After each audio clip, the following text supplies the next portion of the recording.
Hello, my most amazing artists. Welcome back from spring break. I hope you all had a really good time.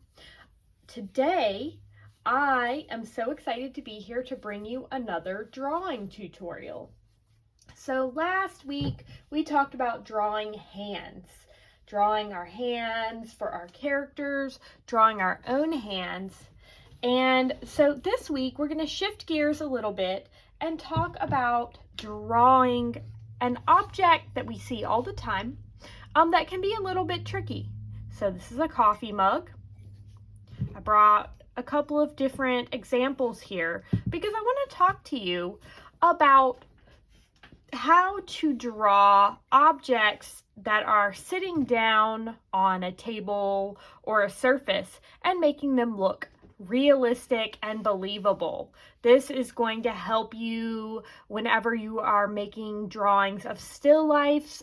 Some of you might have done like a floral still life. Here are some flowers, and it might be in a vase or a vessel.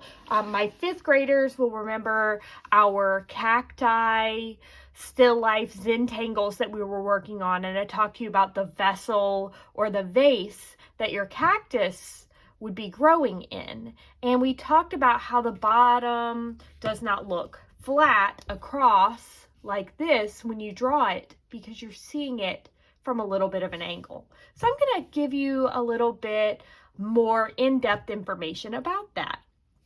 So to start, a lot of times when we start out drawing things like coffee mugs or cups or vases, we draw them the way our brain tells us to, because our brain says, well, the bottom of this mug is flat, right?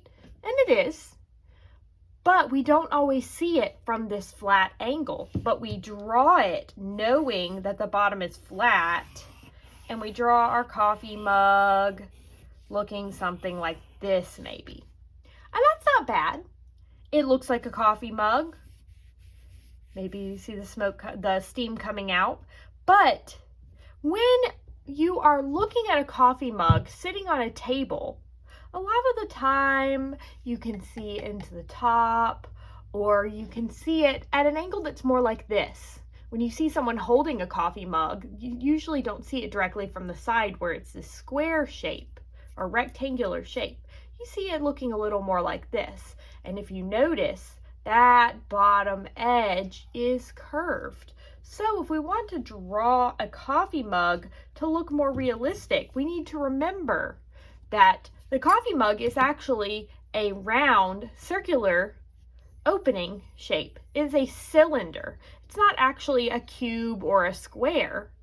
It is a cylinder, so it has this round edge going around. So, as I have promised, we are going to walk our way through drawing some different types of mugs, and you can imagine how drawing and understanding how vessels with openings like this are shaped, how learning that can help us draw a lot of things, not just coffee mugs, but a water glass, for example, or a paint bottle. See, also flat on the bottom, but a cylinder. It could help us draw a water bottle. Same thing, flat on the bottom, but it really is a cylinder. And how do we show that shape? If you look around at all the things that you might be drawing, there are lots of things that have this tricky way of being flat on the bottom, but not really being flat. So we'll start out. You will need just some paper. You could do sketchbook, a notebook paper, anything. I'm just going to flip mine over. Pencil, eraser, and if you have a coffee mug handy, that might be a good thing to start with, because we're going to use our eyes to really look at what we see. So, this coffee mug, if it's sitting on a table in front of me, I imagine it's sitting something like, I imagine this is my table. and it's sitting. Do you see how it's not, it doesn't look like this. It doesn't look completely flat on the bottom. Usually when we see a coffee mug on a table, it looks something like this, right? So, how do I draw that? Well, I take my mug, and using my eyes, I trace along the bottom and I see this nice curve. So first, I'm going to sketch out my tabletop that I imagine that my mug is sitting on so that it has space to exist in my drawing. And then I look at this curve, and that's where I'm going to start. And now my coffee mug isn't going to just be up on the edge here. If it's on the edge of my table, one, it might fall off, but two, it's going to look flat. So I'm going to bring my pencil down just like we did with our cactus Zentangles. And my fourth graders, this is the first time you're really learning about this. So when you see something sitting on a table, if you draw it right up on that line, it's like you're imagining you're seeing it from this angle. But if you can see that curve, you can actually see that the line of the table or the surface is going to be back here. So that's what I'm talking about. I imagine that this is my surface, and I'm going to draw my curve. I'm going to use my eyes to trace along the bottom, and I see that curve. There's the bottom of my mug, and I'm using nice light pencil lines so that I can erase later or if I make a mistake. Now, both sides are straight up and down, so that's easy peasy, right? Straight, straight. And I made a little curve there, but that's okay. Now, I have this ellipse. A flattened circle is called an ellipse. So I'm going to first use my eye to trace along the top here, and it makes a shape like this. Just like that. And then I'm going to continue around this edge, making my flattened circle my ellipse. Do you see what I'm talking about there? Now, I do have my handle. I want to make sure I put my handle on there. So using my eyes, I'm going to put my handle, and you can get crazy with your handle. It doesn't have to be exactly like what's on the mug that you're using. You could do anything. Maybe I'll make a little loop here. So, I've got my rounded bottom, my ellipse, my flattened circle for the top. And this is just a really great start to drawing my coffee mug. I erase my line of my table in the background, and I've got a very basic drawing of a mug. If I wanted to imagine that there was coffee inside, say my cup is filled up pretty high, I don't go flat across like this, because if there's liquid, you can see in this water glass, if there's liquid, the water isn't flat across. It follows the curve of the glass or the mug. So instead of being flat, the liquid will follow the curve. So I would just do this. And then if it's coffee, maybe I color it in. Achoo! Achoo! Excuse me. All right, so that's my first drawing of a coffee mug. And once I really like the way it looks, just like we did with our hands, I'll take my pencil and outline a little more heavily. Or I could use a marker to do my outlines. Very carefully following what's called the contour line. The contour line is another word for the outline. Tracing your pencil marks, making my flattened ellipse. and my handle.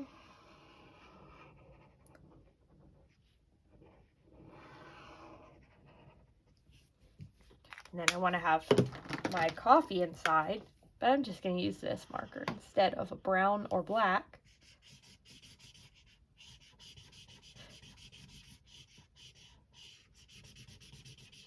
And color that in. Now, once that's done, I can erase my pencil marks. Oops, I erased my background. But you can erase your pencil marks, which will make your drawing look much more clean and finished.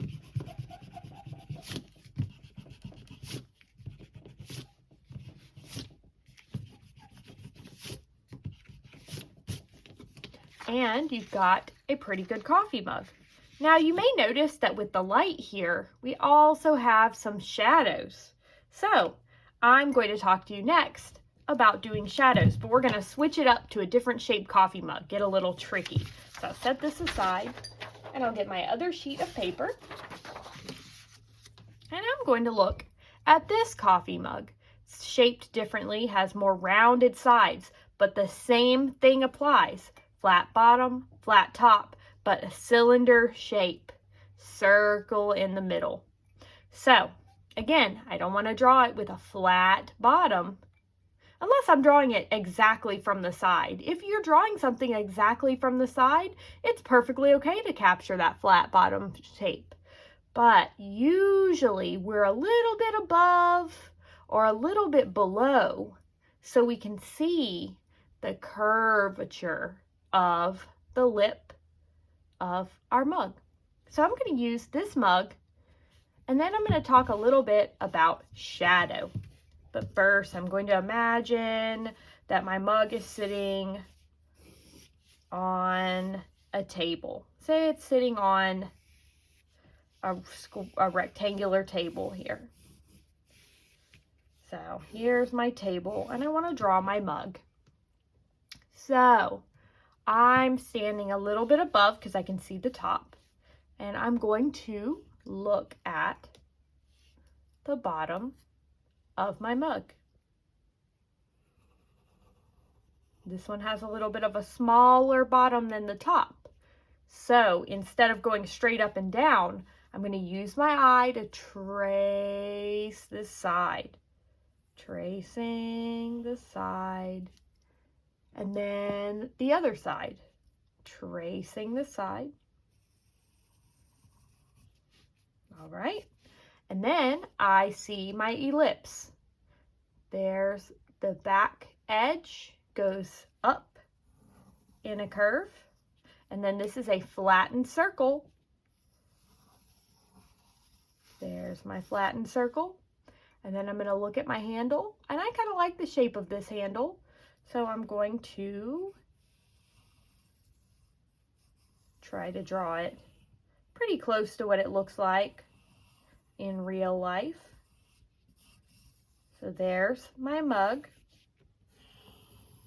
Now, the way the light is shining, we've talked about a little bit about if the light is coming from one direction, the shadow is on the other side. So, but you notice the light is coming from this direction, but the shadow is here on this side. That's because on this wall of the mug, the light is being blocked. So, first we will look at the outside. You see shadow on this side. One way that you can do shadow that I like is just to do what's called hatching, which is these diagonal lines all going in one direction. And these are on the opposite side that the light is coming from. So our light is coming from this way, as you can see.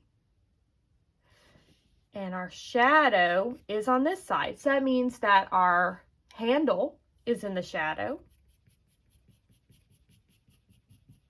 And you don't have to do these lines as quickly as me, of course. Now you can see that this wall of the mug is blocking the light from here. So we've got a shadow on this side, but the light is able to come in and hit this wall. So we don't want to put a shadow here because that's bright. We're using our eyes to see what's really here. So I see a shadow here. So I'm going to take my pencil and I'm going to make my hatching marks go along this shape. Now I also have this nice little red line around the top, so that's kind of interesting. I can add. Now, if our mug is sitting down, do you see that it's casting a shadow here? I can trace that shape. Here it's kind of a oval shape, right?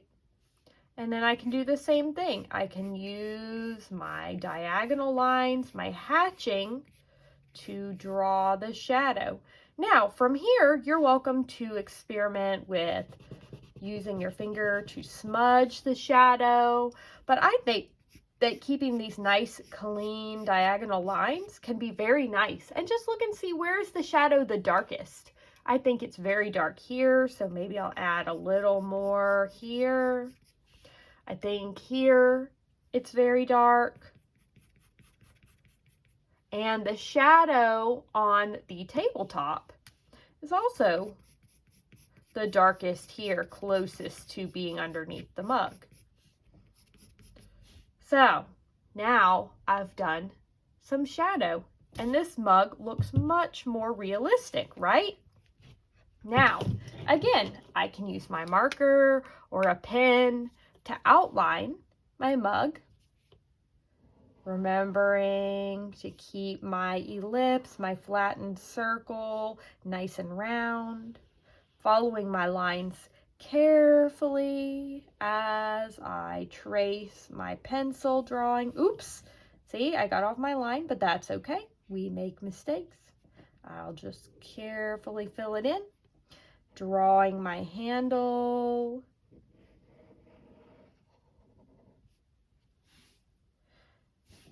I'll trace my background here.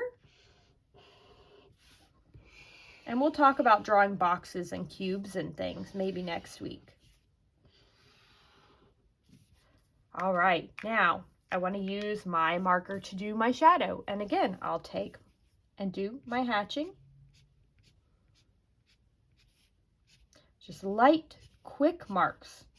So not big, heavy, thick lines, just light, quick marks. You notice how I'm flicking the marker very softly to the side here. And then my shadow that's on the table.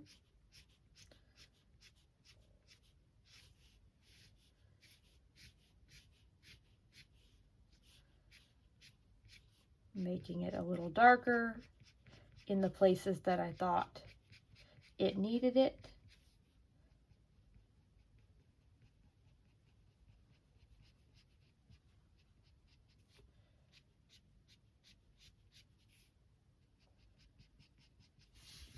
And then there you have it. You've drawn a mug. And I'll go back in and erase my pencil lines. I'll erase the direction that my light is coming from, because by looking at the way I've done my drawing, I'll be able to tell that it's bright on this side and dark on this side. Just make sure that you let your marker dry enough, because my marker was still a little bit wet and it kind of tore up the page, but that's okay. And then I want to add my coffee into my mug or my tea or whatever, just remembering to follow the roundness. And if the light is coming from this direction, maybe we even don't color all the way over here because the light's coming from there. So there you have it. And this comes in handy when you want to draw your characters holding things. Maybe your character's holding a mug, a water bottle, a bottle of paint, a can of spray paint. They could be holding anything. And if you just look at the shape of the bottom, of the way the light and shadow hits it, it's going to look much more realistic. And this will help you with drawing your still lifes, with drawing all kinds of things. And it's very easy to practice this. You could draw, like I said, your glass of water. You can see the way the light comes through. You can see the way the liquid follows the contour of the glass. You can even identify what shapes these are. This one is a true cylinder. It has the straight up and down sides, flat top and bottom, round interior. So if you can break the things that you're drawing down into basic shapes, you can make believable, realistic drawings. So that's our little drawing tutorial workshop for the day, and I can't wait to see what you do. I hope that you drink something nice, maybe some milk, chocolate milk, hot chocolate. I don't know if any of you are coffee drinkers, but I am. So I hope you've enjoyed. Stay creative. Bye.